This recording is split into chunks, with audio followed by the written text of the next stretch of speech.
Hello students, कैसे हैं आप लोग। Welcome to Aspire academy. मैं हूं तारिक अनवर और बच्चों, आज के इस लेक्चर में जो हम डिस्कस करने जा रहे हैं वो आपके क्लास 12 के 3 डायमेंशनल ज्योमेट्री का एक बहुत ही इंपॉर्टेंट टॉपिक है, जो है आपका एंगल बिटवीन टू लाइंस। तो आज के इस लेक्चर में हम लोग देखेंगे किस तरह से दो लाइंस के बीच में हम लोग एंगल फाइंड आउट करते हैं, उसका वेक्टर फॉर्म क्या होता है और साथ साथ कार्टेशियन फॉर्म क्या होता है, वो भी हम लोग इसमें डिस्कस करने वाले हैं। ठीक है, तो चलिए शुरू करते हैं और देखते हैं एंगल बिटवीन टू लाइंस। ठीक है, इससे पहले जो आपको लेक्चर 1 में बताया गया था कि लाइन का वेक्टर इक्वेशन क्या होता है, कार्टेशियन इक्वेशन क्या होता है, ठीक है, किस तरह से दो वेक्टर के बीच में हम लोग एंगल फाइंड आउट करते हैं, पहले ये चीज थोड़ा रिकॉल कर ले, उसके बाद फिर ये आपका एंगल बिटवीन टू लाइन बहुत आसानी से समझ में आएगा। ठीक है, तो आपको क्या बताया गया था कि लाइन का जो वेक्टर इक्वेशन होता है, ठीक है, वो क्या होता है, r is equal to vector a और प्लस लेमडा बी होता है। ठीक है, जहां आपका जो वेक्टर ए है वो क्या है, जिस पॉइंट से लाइन पास करता है उसका पोजीशन वेक्टर, और बी क्या है, इसके पैरेलल वेक्टर है।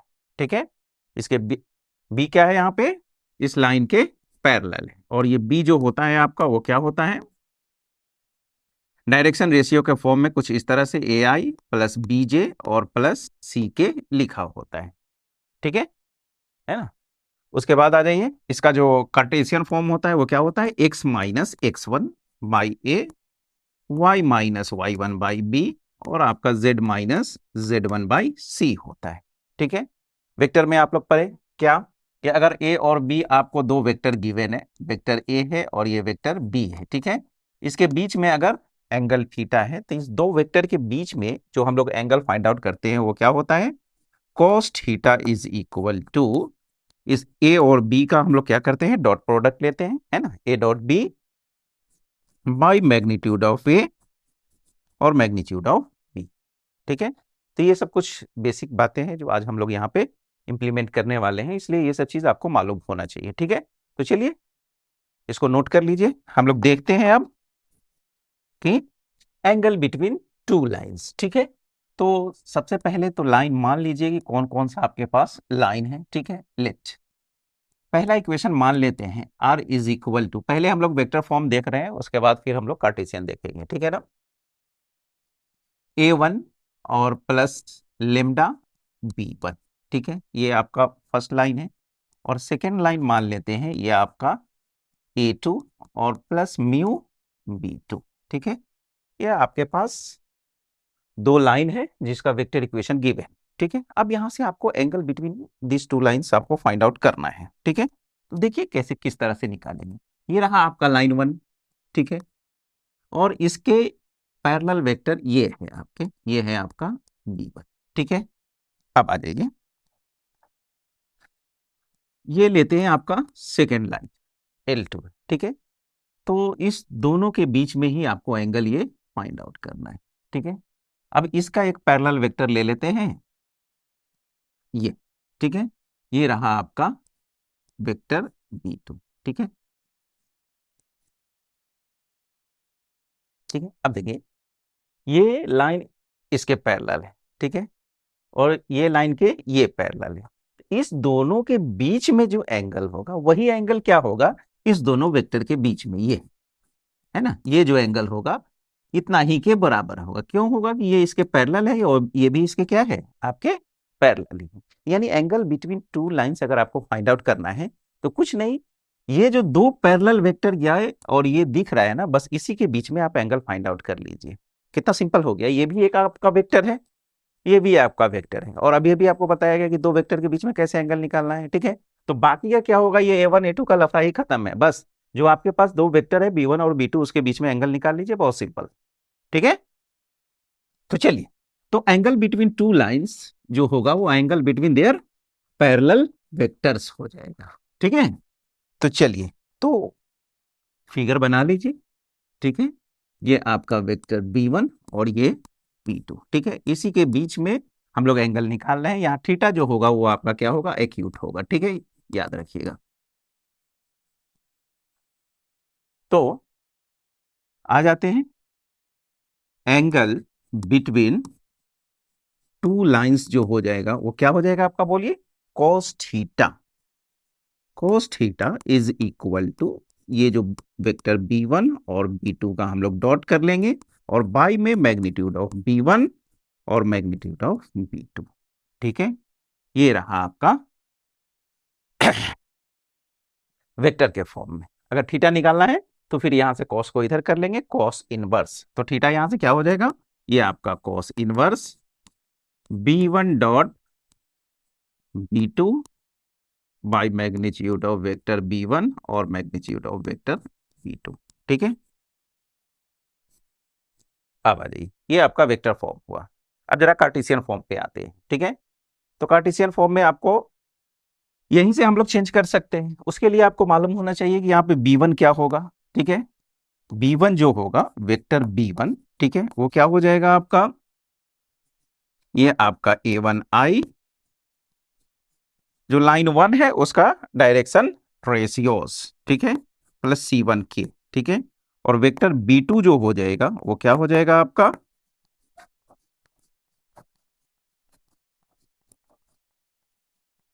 ठीक है।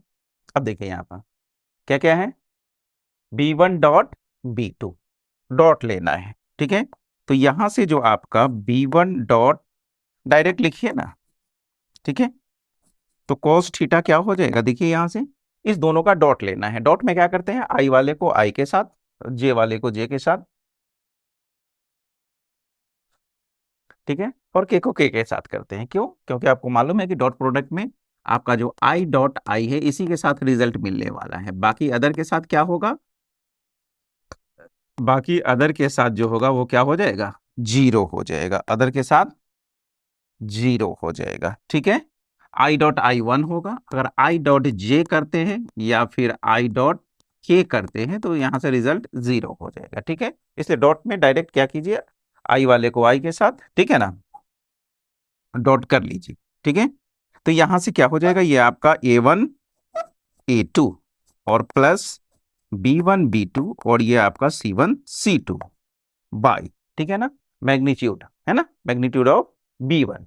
मैग्नीट्यूड कैसे निकालते हैं, रूट में आपका क्या हो जाएगा, a1 square plus b1 square और प्लस c1 स्क्वायर और फिर इस b2 का मैग्नीट्यूड। ठीक है, तो ये क्या हो जाएगा, a2 का स्क्वायर b2 का स्क्वायर और प्लस c2 का स्क्वायर। तो ये रहा आपका कार्टेशियन फॉर्म में। ठीक है ना, तो वेक्टर में ये दोनों याद रखिएगा।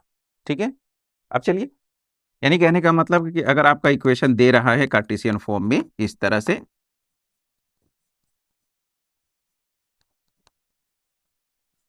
z1 बाई c1 एंड दूसरा जो दे रहा है y minus y2 by a2, sorry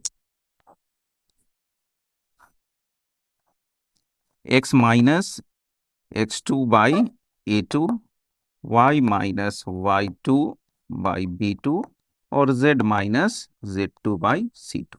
ठीक है, तो अगर इस फॉर्म में दे रहे हैं तो आप डायरेक्ट यहां से ये वाला formula cos theta is equal to a1 a2 b1 b2 इसका इंटू करके ऐड कर लीजिएगा और बाई में क्या है, स्क्वायर करके रूट में ये सबको ऐड कर लीजिएगा, लाइन 1 का और लाइन 2 का। तो इस तरह से आपको अगर वेक्टर फॉर्म में गिवन है तो यहाँ से निकाल लीजिएगा, कार्टेशियन में गिवन है तो इससे निकाल लीजिएगा। ठीक है, तो यही रहा आपके एंगल बिटवीन टू लाइंस, है ना, का फॉर्मूला आपके पास है। ठीक है, चलिए अब आगे आते हैं, यहाँ पर से कुछ देखते हैं। ठीक है, अब आ जाइए यहाँ से कि अभी यहाँ पर आप देख रहे हैं क्या है,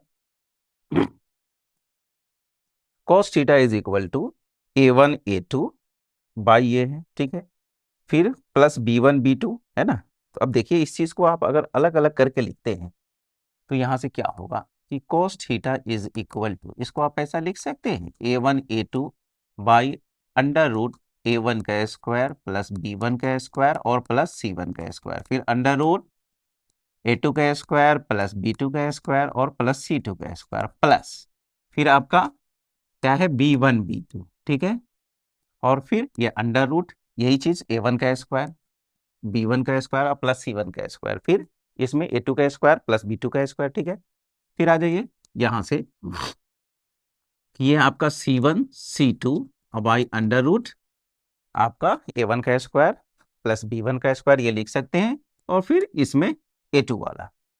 ठीक है, अब आ जाइए, अब डायरेक्शन रेशियो और डायरेक्शन रेशियो कोसाइन में जो आपको रिलेशन बताया गया था, तो वहां से आप एक चीज याद हो कि एल जो होता है यानी डायरेक्शन कोसाइन जो होगा वो क्या हो जाएगा, ए स्क्वायर प्लस बी स्क्वायर और प्लस सी स्क्वायर, यानी ए बी सी अगर आपका डायरेक्शन रेशियो है ना, रेशियोज है, और एल एम एन आपका डायरेक्शन कोसाइन है, तो दोनों में क्या रिलेशन होता था कि l is equal to a by under root a square plus b square plus c square, m जो होता है वो क्या होता है, बी बाई अंडर रूट यही a square plus b square plus c square, और एन जो होता है वो सी बाई अंडर रूट ये होता है ना।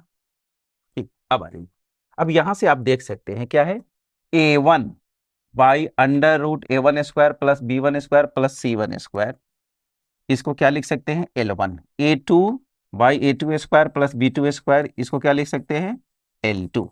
फिर इसी तरह b one by under root a one square plus b one square plus c one square को एम वन और एम टू, और ये आपका एन वन और एन टू।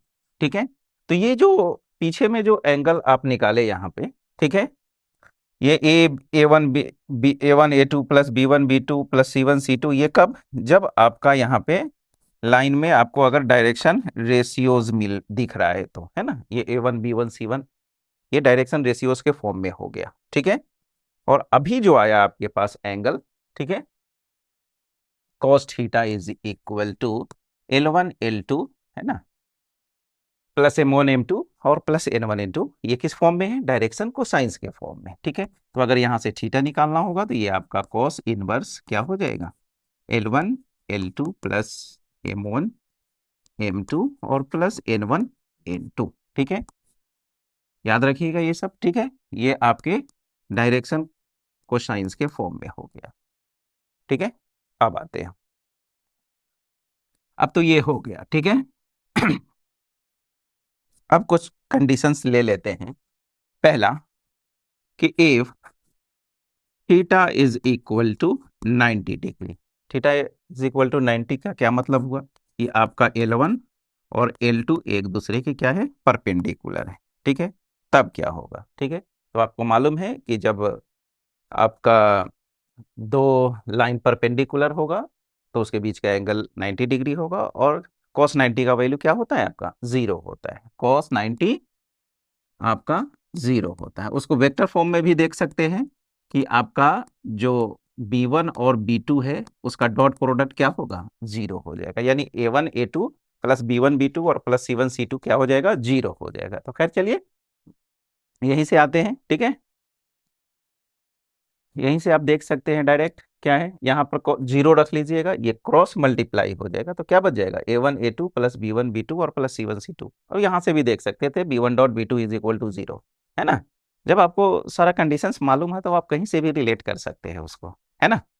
तो चलिए यहाँ से क्या हो जाएगा, कहने का मतलब कि आपका a1 a2 और प्लस b1 b2 और plus c1 c2 is equal to 0 हो जाएगा। ठीक है, जब ये कब, जब डायरेक्शन रेशियोज आपको मालूम है। अगर यहां से करना चाहेंगे तो क्या हो जाएगा आपका, L1 L2 plus M1 M2 और plus N1 N2 is equal to 0। ठीक है, ये आपके डायरेक्शन कोसाइंस के फॉर्म में हो गया। ठीक है, तो ये हुआ कि जब दो लाइन परपेंडिकुलर। ठीक है, अब आ जाइए दूसरा केस देखते हैं कि जब थीटा आपका कितना है, 0 डिग्री है, थीटा कितना हो जाए, 0 डिग्री। जब थीटा 0 हो गया मतलब या तो दोनों लाइन एक दूसरे के ऊपर है या दोनों एक दूसरे के पैरेलल है। ठीक है, अब यहां पर अब पैरेलल का कंडीशन निकालने के लिए आपको साइन थीटा निकालना पड़ेगा। क्या निकालना पड़ेगा, साइन थीटा। और साइन थीटा का जब कोस थीटा आपको ये मालूम है, जब साइन थीटा निकालिएगा तो वो बहुत लेंथी आता है। ठीक है ना, तो जब पैरेलल है, हमको कॉन्सेप्ट अप्लाई करने आना चाहिए। हमको मालूम है कि ये लाइन 1 है, ये लाइन 2 है। ठीक है, ये दोनों पैरेलल है, अभी हम क्या कर रहे हैं, जो उसके पैरेलल वेक्टर है उसके बीच का एंगल निकाल रहे हैं, है ना। तो जब ये दोनों पैरेलल हो जाएगा या फिर कोइंसिडेंट हो जाएगा तो क्या होगा, तो आपको मालूम है कि जब दो वेक्टर एक दूसरे के पैरेलल होता है तो उसको हम इस तरह से लिख सकते हैं। ठीक है, कि b1 is equal to lambda times b2।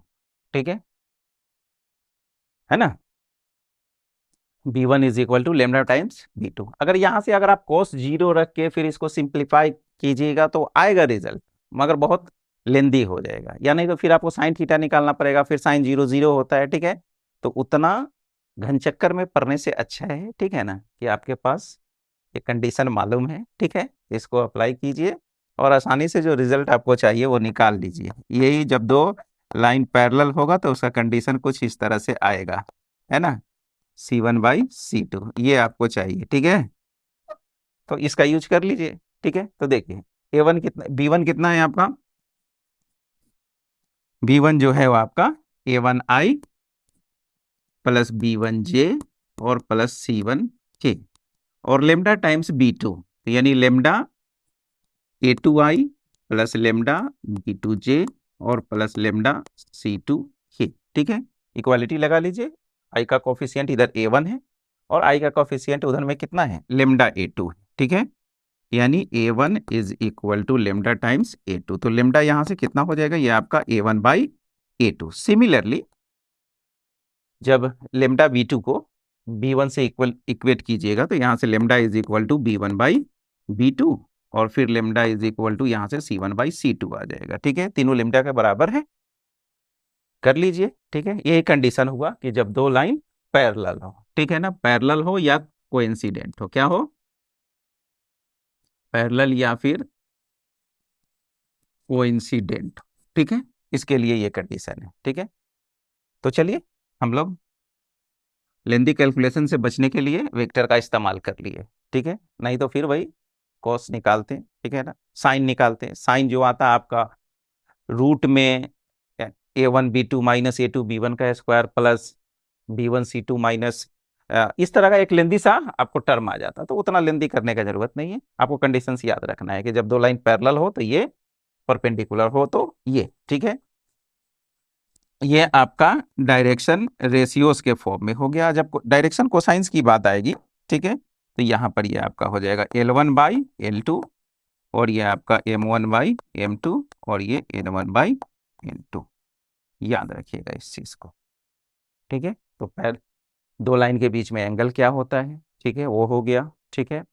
Parallel और परपेंडिकुलर होने का क्या कंडीशन होता है, वो भी हो गया। चलिए अब आगे बढ़ते हैं। तो अब नेक्स्ट है कि ये तो वेक्टर फॉर्म में देख लिए, कार्टेशियन में भी हो ही गया। चलिए अब नेक्स्ट इस पर कुछ क्वेश्चन ले लेते हैं, ठीक है। पैरेलल और परपेंडिकुलर का कंडीशन भी हो गया, ठीक है। अब आते हैं, क्या बोला है कि find the angle between pair of lines, ठीक है। दो आपको यहाँ पे लाइंस गिवन है, ठीक है, कुछ नहीं करना है, ठीक है। लाइन दिया है तो देने दीजिए, ठीक है। हमको क्या करना है, ये दो वेक्टर निकाल लेना, ये ढूंढ लेना, ये और ये, ठीक है। इसका क्या करें, इसको छोड़ दीजिए, इसको छोड़िए, ठीक है। आपके पास यहां से ढूंढ लेना है कि आपका B1 क्या है, ठीक है ना। B1 वेक्टर यहां से देख लीजिए कितना है, ये आपका 3I प्लस 2J और प्लस 6K और B2 वेक्टर जो है वो लाइन 2 का वो कितना है, I प्लस 2J और प्लस 2K, ठीक है। यही दो वेक्टर रहा आपके पास। अब इसी के बीच में एंगल निकाल लीजिए, देयरफॉर यहां से आपका जो एंगल बिटवीन टू लाइंस जो हो जाएगा वो हो जाएगा आपका cos theta is equal to इस दोनों का डॉट प्रोडक्ट, ठीक है ना। फॉर्मूला लिख दीजिए, B1 डॉट B2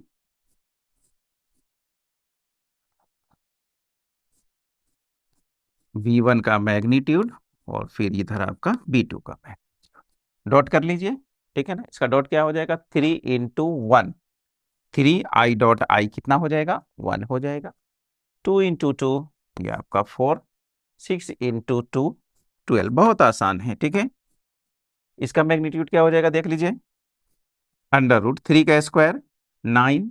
मैग्नीट्यूड कैसे निकालते हैं, I J और K के का जो भी कोफिशिएंट हो उसको स्क्वायर करके ऐड कर लीजिए रूट के अंदर में, ठीक है। 2 का स्क्वायर 4 एंड 6 का स्क्वायर 36।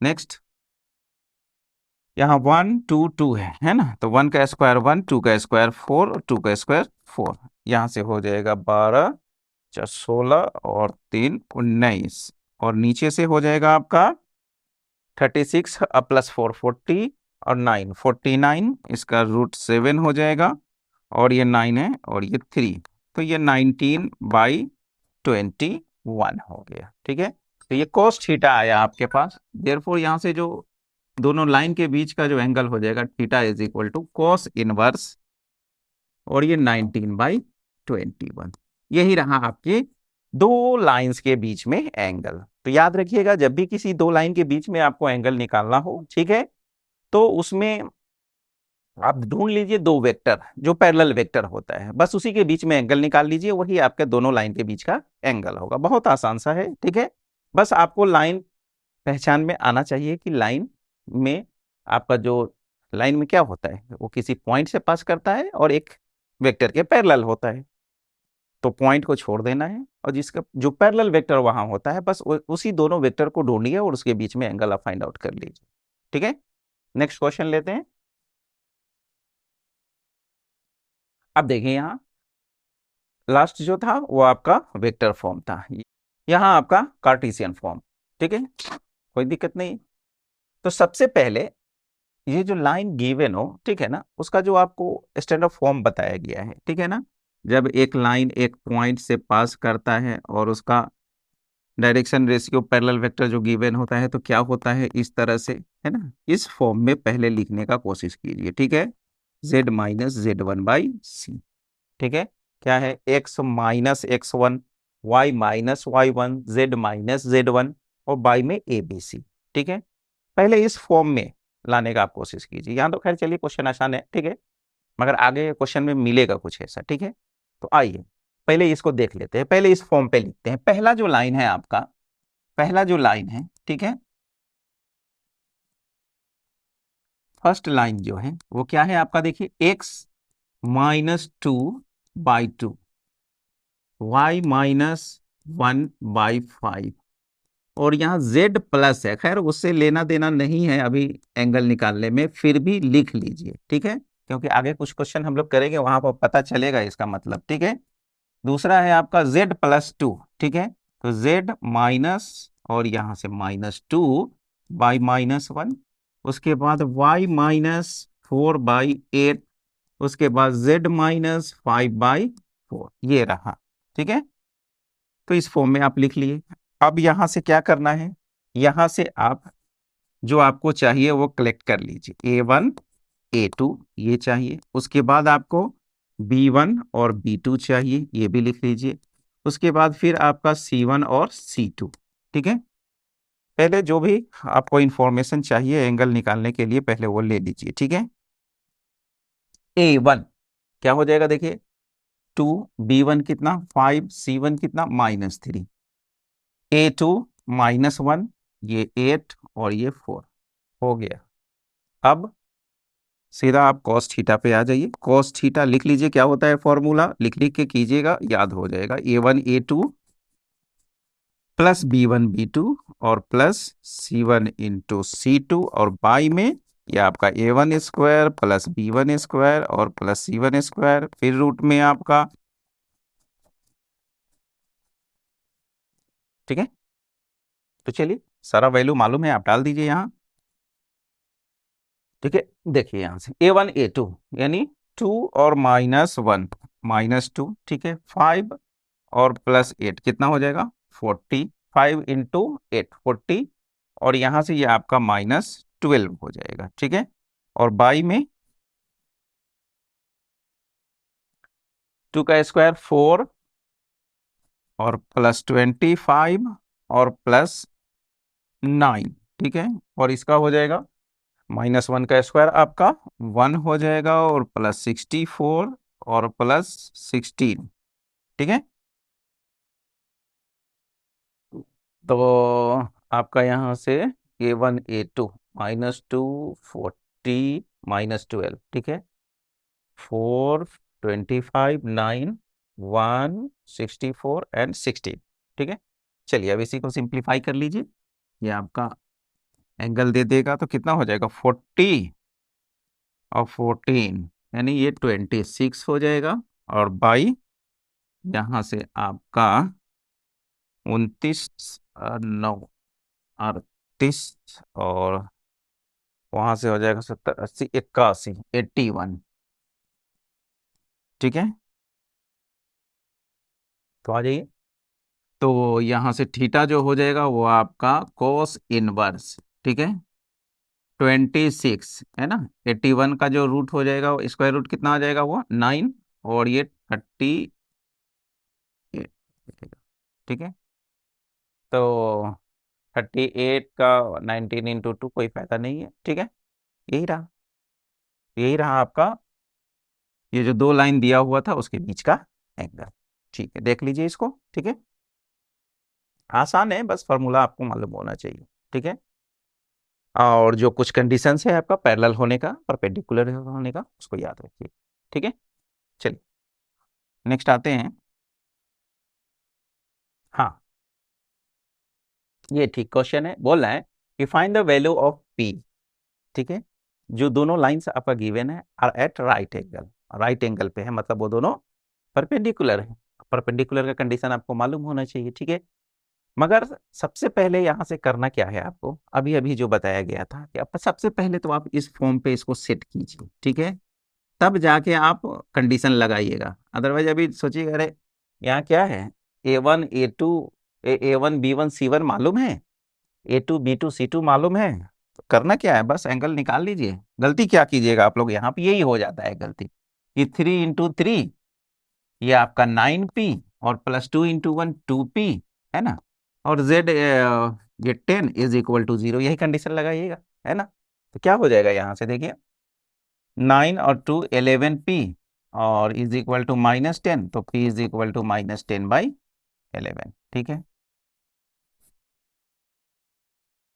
ठीक है, सबसे पहले क्या करना है कि जो इसका फॉर्म जो है, कौन सा फॉर्म, इस पे पहले इसको सेट कीजिए आप। ठीक है, कि x-x1/a, y-y1/b, और z-z1/c पर सेट कीजिए। उसके बाद फिर आइएगा आप उस पे, तो आ जाइए। तो लाइन 1 है उसका देख लेते हैं। ठीक है, क्या है, 1 - x/3 है। आपको करना क्या है, हमको x माइनस चाहिए, क्या चाहिए, x माइनस। तो यहां से माइनस कॉमन कर लीजिए, तो ये x-1 हो जाएगा, और यहाँ का माइनस कहाँ गया, तो माइनस नीचे सेट कर दीजिए -3 के साथ। ठीक है, नेक्स्ट, अब आ जाइए, यहां से 7 को सिलेक्ट कीजिए। ठीक है, कॉमन कीजिए, एक काम कीजिए अभी, माइनस कॉमन करके इसको x-1/3 लिखिए। दूसरा, यहां से 7 y है, आपको क्या बोला जा रहा है कि y रखना है वहां पे। ठीक है, तो 7 का क्या करेंगे, देखते हैं क्या करना है, इसलिए तो कॉमन कर रहे हैं यहां से। तो ये y-2 हो जाएगा, और y में 2p = z-3। चलिए इसमें कुछ नहीं करना है, z-3/2 यहां से कर लीजिए, ये आपका हो जाएगा x-1 अब y-3 कर लीजिए। ठीक है, वहां हमको x-x1 चाहिए, माइनस यहां है, नीचे कर लेते हैं। ठीक है, उसके बाद 7 नहीं चाहिए यहां पर, तो इसको क्या कीजिए, कुछ इस तरह से सेट कर दीजिए, क्या, 2p/7। ठीक है, देखे ना क्या चेंजेस आ गया। अभी इससे पहले जो आप किए थे डायरेक्ट 2p ऐसा कर लिए थे, 2p का इंटू कर लिए थे 1 से, अब क्या हो रहा है 2p/7 से करना पड़ेगा। ठीक है, और यहाँ z-3/2। ठीक है, ये रहा आपका लाइन 1। ठीक है, अब लाइन 2 की बात कर लेते हैं। ठीक है, वहां क्या दिख रहा है, 7 - 7x। ठीक है, तो सबसे पहले तो हम -7 कॉमन करेंगे। ठीक है, -7 ही क्यों, 7 क्यों नहीं, क्यों, यहाँ x को हमको पहले रखना है, तो x के साथ आपका -7 है। ठीक है, तो -7 कॉमन कर लीजिएगा, तो ये x और -1 हो जाएगा ये, अब बाई में 3p = y-5। इसमें कोई परेशानी नहीं है। ठीक है, उसके बाद 6 - z है, तो आप यहां से माइनस कॉमन करके उसको z-6 और बाई में 5 रहा। ठीक है, तो क्या हो जाएगा देखिए, तो यहां से ये आपका x-1/3p/-7 हो जाएगा, ये आपका y माइनस 5/1 और ये आपका z माइनस 6/5 ये रहा। ठीक है, ये रहा आपका, जो आपको इस फॉर्म में अब क्लियर दिख रहा है। अब यहां से आप a1 b1 c1 ये सब लीजिए। ये आपका a1 हो गया, b1 हो गया, c1 हो गया, ये आपका a2 b2 और c2 हो चुका है। ठीक है, हाँ हाँ हाँ, माइनस था ना यहाँ, माइनस। ठीक है, अब आ जाइए। अभी आपको मालूम है कि दोनों क्या है, एट राइट एंगल पे है। ठीक है, अब लिख लीजिएगा a1 b1 c1, ये आपका अभी हम नहीं लिख रहे हैं, ये a1 b1 ये c1 हो गया आपका, ये a2 b2 और c2 हो गया।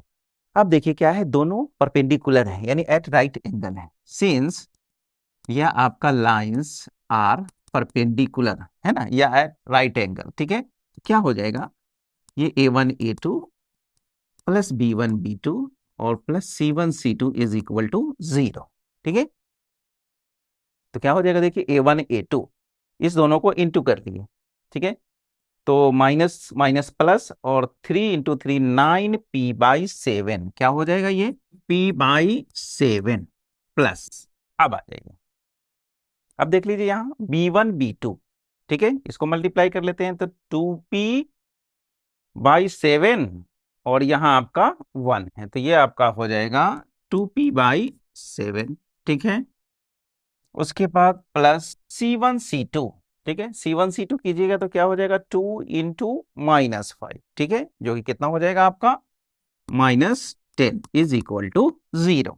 ठीक है, बस यही रहा आपके पास। अब यहाँ से p निकाल लीजिए, तो यहाँ ये दोनों सेम है, एलसीएम डिनोमिनेटर इसका एलसीएम ले लीजिए 7, तो ये 9 अब प्लस 2 कितना हो जाएगा, 11p/7 इज इक्वल टू -10, इधर आके आपका क्या हो जाएगा, +10 हो जाएगा। तो यहां से जो आपका 11p is equal to 7 into 10 70, तो p जो हो जाएगा वो कितना हो जाएगा आपका 70/11। तो यही रहा आपका p। ठीक है, बस करना क्या है आपको, यहां से जो भी लाइन गिवन हो, ठीक है ना, सबसे पहले उसका जो फॉर्म होता है लाइन का x minus x1 by a y minus y1 उस फॉर्म में लाने का कोशिश कीजिए। ठीक है, तब वहां से आप a1 b1 c1 फिर उसके बाद a2 b2 डिसाइड कीजिए। तब जाके जो कंडीशन होता है, अगर पैरेलल बोलता है तो पैरेलल, परपेंडिकुलर है तो परपेंडिकुलर का कंडीशन तब लगाइएगा। ठीक है, तब जाके आपका ये वैल्यू सही आएगा, अदरवाइज देखे ना स्टार्टिंग में ही बताया गया था, है ना, गलत हो जाएगा वो। ठीक है, तो चलिए यही रहा आपका आंसर। आते हैं नेक्स्ट, क्या है आपका, देखिए। तो इस तरह से आज का लेक्चर यहीं पे कंप्लीट करते हैं। ठीक है, आज के लेक्चर में क्या बताया गया आपको, किस तरह से दो लाइन के बीच में हम लोग उसका एंगल फाइंड आउट करते हैं। ठीक है, और फिर जब दो लाइन परपेंडिकुलर हो, पैरेलल हो, उसका क्या कंडीशन है ना, ये सब बहुत इंपॉर्टेंट है, याद रखिएगा। एग्जाम पॉइंट ऑफ व्यू से आपके बोर्ड एग्जाम में बहुत हेल्प करेगा ये सब पॉइंट्स। ठीक है, तो मिलते हैं फिर नेक्स्ट लेक्चर में। अब नेक्स्ट जो आपका लेक्चर होगा वो shortest distance between two lines होगा। ठीक है, थैंक यू।